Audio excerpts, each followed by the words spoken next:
Yan guys, ano to?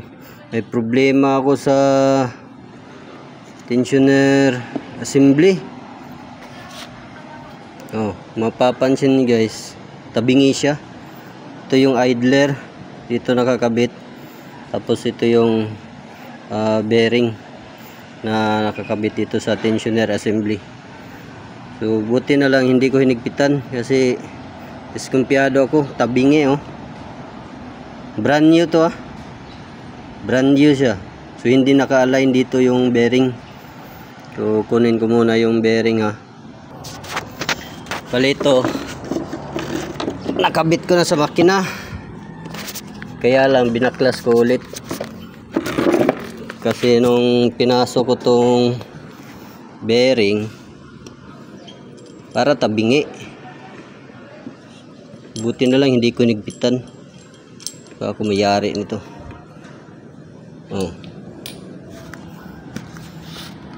Tingnan nyo yung alignment ng dalawang bearing, hindi siya straight.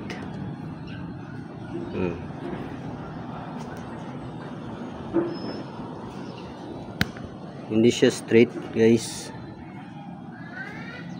tabingi siya. Papansin nyo dito,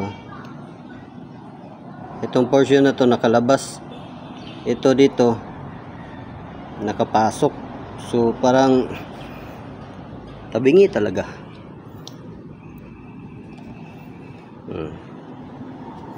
Brand new to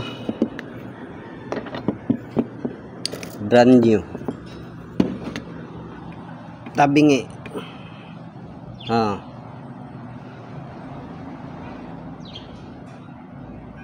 Ayun.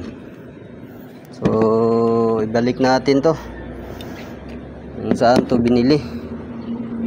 Ito yung mga tinatawag nating factory defect. So kailangan talaga sa pagkabit ng mga pyesa, dapat dapat mabusisi ka talaga para hindi natin ma-damage yung parts na brand new. Mahal pa naman ito, siguro nasa mga 5K to. Hindi kasali to, ito lang.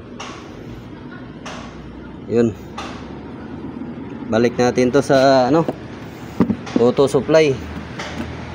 So factory defect, hindi kasalanan ng auto supply to, hindi kasalanan ng gumagawa ng pyesa. Ayun. Okay.